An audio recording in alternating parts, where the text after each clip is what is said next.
ഇന്നത്തെ വീഡിയോയിൽ നമ്മൾ മംസിനെ കുറിച്ചിട്ടാണ് പറയാൻ പോകുന്നത്. മംസ് എന്ന് പറയുന്നത് മലയാളത്തിൽ മുണ്ടിവീക്കം എന്നാണ്. എന്ന് വെച്ചാൽ നമ്മുടെ പാരോട്ടിഡ് ഗ്ലാൻഡിനെ മെയിനായിട്ട് ബാധിക്കുന്ന ഒരു അസുഖമാണ്. പാരോട്ടിഡ് ഗ്ലാൻഡിലെ എൻലാർജ്മെൻ്റ് ആണ് ഇവിടെ മെയിനായിട്ട് ഉണ്ടാവുന്നത്. കൂടുതലായിട്ടും ചെറിയ കുട്ടികളിലാണ് ഈ പറഞ്ഞ മംസ് കാണുന്നത്. ഇനി നമുക്ക് മംസിൻ്റെ പ്രോപ്പർട്ടീസിനെ കുറിച്ചിട്ട് പഠിക്കാം. മംസ് എന്ന് പറയുന്നത് മെയിനായിട്ട് ഒരു പാരാമിക്സോ വൈറസുകളാണ്. മെയിനായിട്ട് ജീനോം എന്ന് പറയുന്നത് ഒരു നെഗറ്റീവ് സെൻസ് ആണ്. ഇതിൽ സിംഗിൾ സ്റ്റാൻഡേർഡ് ആയിട്ടുള്ള RNA ഉണ്ടായിരിക്കും. ഈ സിംഗിൾ സ്റ്റാൻഡേർഡ് RNA പോളിമറൈസുമായിട്ടാണ് അസോസിയേറ്റ് ചെയ്തിട്ടുണ്ടാവുക. ഇനി ഈ ജീനോമിനെ സറൗണ്ട് ചെയ്തുകൊണ്ട് ഒരു ക്യാപ്സിഡ് ഉണ്ടായിരിക്കും. ന്യൂക്ലിക് ആസിഡുകൾ അടിഞ്ഞുകൂടിയിരിക്കുന്ന ക്യാപ്സിഡിനെ നമ്മൾ ന്യൂക്ലിയോ ക്യാപ്സിഡ് എന്നാണ് പറയുന്നത്. ഇനി ഈ ന്യൂക്ലിയോ ക്യാപ്സിഡ് ഒരു ഹോളോ ട്യൂബ് പോലെ, എന്ന് വെച്ചാൽ പൊള്ളയായ ഒരു ട്യൂബ് പോലെയാണ് നമ്മൾ കാണാം. ഈ ന്യൂക്ലിയോ ക്യാപ്സിഡ് വീരിയോൺ എൻവലപ്പിൻ്റെ ഉള്ളിൽ കാണുന്ന മെട്രിക്സ് പ്രോട്ടീൻ ലൈനിങ്ങുമായിട്ടാണ് അസോസിയേറ്റ് ചെയ്തിരിക്കുന്നത്. അപ്പോൾ nucleocapsid is associated with matrix protein lining inside of the virion envelope. അപ്പോൾ ഈ വീരിയോൺ എൻവലപ്പിൻ്റെ ഉള്ളിൽ ലൈൻ ചെയ്ത് കിടക്കുന്ന മെട്രിക്സ് ലൈനിങ് ആയിട്ടുമാണ് ഈ പറഞ്ഞ ന്യൂക്ലിയോ ക്യാപ്സിഡ് അസോസിയേറ്റ് ചെയ്തിരിക്കുന്നത്. ഈ ന്യൂക്ലിയോ ക്യാപ്സിഡിനെ സറൗണ്ട് ചെയ്തിരിക്കുന്നത് ഒരു ഔട്ടർ മെംബ്രെയിൻ ആണ്. അതിനെയാണ് നമ്മൾ എൻവലപ്പ് എന്ന് പറയുന്നത്.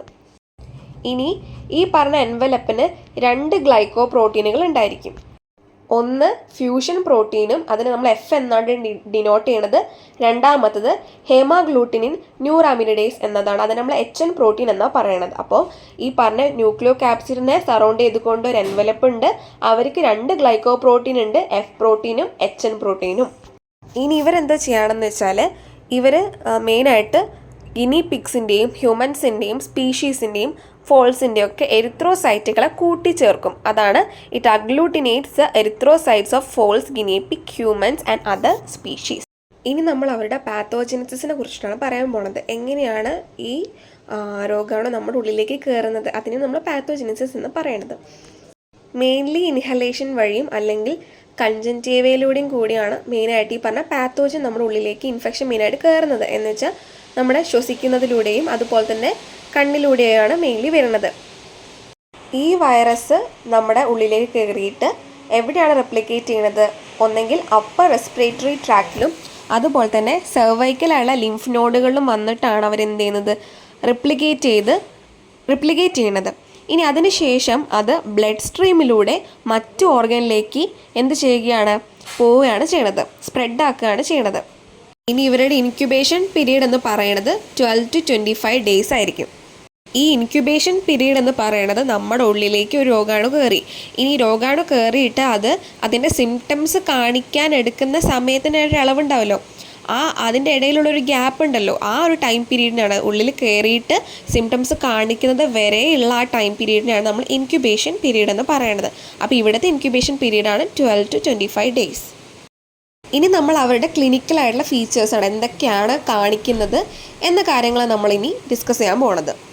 ആദ്യത്തെ സൈൻ എന്ന് പറയുന്നത് പാരോട്ടിഡ് സ്വെല്ലിംഗ് ആണ്. നമ്മൾ ഫസ്റ്റിലെ പറഞ്ഞതാണ് നമ്മുടെ പാരോട്ടിഡ് സ്വെല്ലിംഗ്. അതാണ് മെയിനായിട്ടുള്ള ഫസ്റ്റ് സൈൻ എന്ന് പറയുന്നത്. ഈ പാരോട്ടിഡ് സ്വെല്ലിംഗ് ആദ്യം ഒരു സൈഡിലേ കാണുള്ളൂ, യൂണിലാറ്ററലായിട്ട് കാണാം. പിന്നീട് അത് 2 ഭാഗത്തേക്കും ബൈലാറ്ററലായിട്ടും കാണുന്നു എന്നാണ് പറയുന്നത്. ഇതിനോടൊപ്പം പനി, അതുപോലെ ലോക്കലായിട്ടുള്ള പെയിനും ടെൻഡർനെസ്സും ഉണ്ടാവാം എന്നാണ് പറയുന്നത്. പാരോട്ടൈറ്റിസ് നോൺ സെപ്പറേറ്റീവ് ആണ്. അതുപോലെ തന്നെ ഒരു വീക്കിനുള്ളിലൊക്കെ ഇത് ശരിയാവും എന്നാണ് പറയുന്നത്. ഇൻ കേസ് വേറെ സ്ഥലങ്ങളിലേക്കൊക്കെ ഇത് പോവുകയാണെന്നുണ്ടെങ്കിൽ ഈ ഒരു ഡിസീസ് കുറച്ചും കൂടെ സീരിയസ് ആവും എന്നാണ് പറയുന്നത്. എപ്പിഡിഡിമോ ഓർക്കൈറ്റിസ് എന്ന് പറയുന്നത് മെയിൽ പേഷ്യൻറ്റുകളിൽ കാണുന്ന ഒരു കോംപ്ലിക്കേഷൻ ആണ്. ഇവിടെ മെയിനായിട്ട് ടെസ്റ്റിസ് കുറച്ചുകൂടെ സ്വെല്ലൻ ആവുകയും പെയിൻഫുൾ ആവുകയും ചെയ്യാണ്. അതിൻ്റെ ഒപ്പം തന്നെ പനിയും ചില്ലും ഉണ്ടായിരിക്കും. 60% കേസുകളിൽ CNS ഇൻവോൾവ് ആവുന്നുണ്ട്.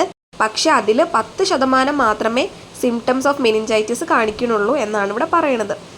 അപ്പോൾ എക്സ്ട്രാ പാരോട്ടിഡ് ആയിട്ട് നമ്മളിവിടെ പറയുന്നത് എപ്പിഡിഡിമോ ഓർക്കൈറ്റിസ് ആണ് മെയിനായിട്ടുള്ള കോംപ്ലിക്കേഷൻ. അവിടെ എന്താ ഉണ്ടാവുന്നതെന്ന് പറയാം. പിന്നെ CNSൽ ഇൻവോൾവ്മെൻറ്റ് 60% ഉള്ളൂ. അതിൽ 10% മാത്രമേ സിംറ്റംസ് ഓഫ് മെനിഞ്ചൈറ്റിസ് കാണിക്കുന്നുള്ളൂ. ഇനി നമുക്ക് അവരുടെ ലബോറട്ടറി ഡയഗ്നോസിസിനെ കുറിച്ചിട്ട് പറയാം.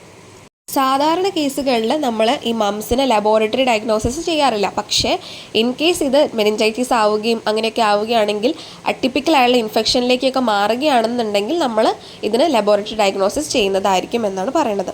വൈറസ് ഐസൊലേഷൻ മെയിനായിട്ട് സലൈവയിൽ നിന്നും യൂറിൽ നിന്നും CSFൽ നിന്നുമാണ് മെയിൻലി നമ്മൾ ചെയ്യണത്. From saliva within 4 to 5 days, urine up to 2 weeks and CSF 8 to 10 days. ഇങ്ങനെയാണ് നമ്മൾ വൈറസ് ഐസൊലേഷൻ യൂറിൻ നിന്നും സലൈവയിൽ നിന്നും CSFൽ നിന്നും ചെയ്യുന്നത്.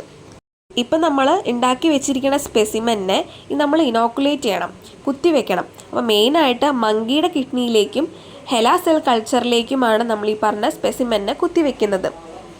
സൈറ്റോപാത്തിക്കായുള്ള എഫക്റ്റ് ഇവിടെ വളരെ സ്ലോ ആണ്. അതുപോലെ തന്നെ ഇവിടെ സിൻസൈഷ്യൽ ഫോർമേഷൻ ഉണ്ടായിരിക്കും. അതുപോലത്തെ പ്രസൻസ് ഓഫ് സൈറ്റോപ്ലാസ്മിക് ഇൻക്ലൂഷൻസും ഉണ്ടായിരിക്കും. ഗ്രോത്ത് ഐഡൻറ്റിഫൈ ചെയ്യുന്നത് ഹെമാഡ്സോപ്ഷൻ വഴിയായിരിക്കും. വൈറസുകളെ നമുക്ക് ചിക്ക് എംബ്രിയോയിൽ ഗ്രോ ചെയ്യാൻ പറ്റും. അമ്നിയോട്ടിക്കായുള്ള കാവിറ്റിയിൽ പ്രൈമറി ഐസൊലേഷന് വേണ്ടിയിട്ടും അലക്ട്രോണിക്കായുള്ള കാവിറ്റിയിൽ ഫോർ അഡാപ്റ്റേഷനുമാണ്. സെറോളജിക്കൽ ആയിട്ടുള്ള ഡയഗ്നോസിസ് മെയിനായിട്ട് നമ്മുടെ സിറം സാമ്പിളിൽ പ്രസൻറ്റ് ചെയ്തിരിക്കുന്ന ആൻറ്റിബയോട്ടിക്സിൻ്റെ ടൈറ്ററിൻ്റെ റൈസിന് ബേസ് ചെയ്തുകൊണ്ടായിരിക്കും. പിന്നെ CFT ആൻഡ് HI ടെസ്റ്റുകളാണ് ഇവിടെ കോമൺലി യൂസ് ചെയ്യേണ്ടത് എന്നാണ് പറയുന്നത്. പിന്നെ പ്രൊഫൈലാക്സിസ് എന്ന് പറഞ്ഞാൽ രോഗപ്രതിരോധമാണ്. അതിന് മെയിൻലി നമ്മൾ വാക്സിനുകളാണ് ഇവിടെ യൂസ് ചെയ്യണത്. ഇവിടെ നമ്മൾ ജെറിലിൻ സ്ട്രെയിൻസ് ഓഫ് മംസ് വൈറസിനെയാണ് നമ്മൾ കൾച്ചർ ചെയ്തിട്ട് വാക്സിനായിട്ട് യൂസ് ചെയ്യണത്. 1 വയസ്സ് കഴിഞ്ഞ ഉടനെ നമുക്ക് ഈ പറഞ്ഞ വാക്സിൻ യൂസ് ചെയ്യാൻ പറ്റും. മെയിൻലി നമ്മൾ ഈ വാക്സിനുകൾ സബ്ക്യൂട്ടേനിയസ് ആയിട്ടാണ് കൊടുക്കുന്നത്. അല്ലെങ്കിൽ ഒന്നെങ്കിൽ നമുക്ക് മീസിൽസ് ഒറ്റയ്ക്കായിട്ടും റുബെല്ല വാക്സിനായിട്ട് അല്ലെങ്കിൽ റുബെല്ല മീസിൽസ് കോമ്പിനേഷനായിട്ട് നമുക്ക് ഈ പറഞ്ഞ വാക്സിൻ കൊടുക്കാൻ പറ്റും. ഒരു 10 വയസ്സ് വരെ നമുക്ക് പ്രൊട്ടക്ഷൻ കിട്ടും നമ്മൾ ഈ ഒരു വാക്സിൻ ഉപയോഗിച്ചാൽ എന്നാണ് പറയുന്നത്. അപ്പോൾ അത്രയേ ഉള്ളൂ മംസിനെ കുറിച്ചിട്ട്. അപ്പോൾ മംസിനെ കുറിച്ചിട്ട് നിങ്ങൾക്ക് മൈക്രോബയോളജിയിൽ ഒരു ക്വസ്റ്റ്യൻ വന്നാൽ നിങ്ങൾ ഇത്രയും കാര്യങ്ങൾ ഉൾപ്പെടുത്താൻ മറക്കരുത്. നിങ്ങൾക്ക് എല്ലാവർക്കും മനസ്സിലായെന്ന് വിശ്വസിക്കുന്നു. ഇഷ്ടപ്പെട്ടാൽ ചാനൽ സബ്സ്ക്രൈബ് ചെയ്യാനും വീഡിയോ ലൈക്ക് ചെയ്യാനും മറക്കല്ലേ. മറ്റു ടോപ്പിക്കുമായിട്ട് വരുന്നവരേക്കും till then this is Niranjana signing of.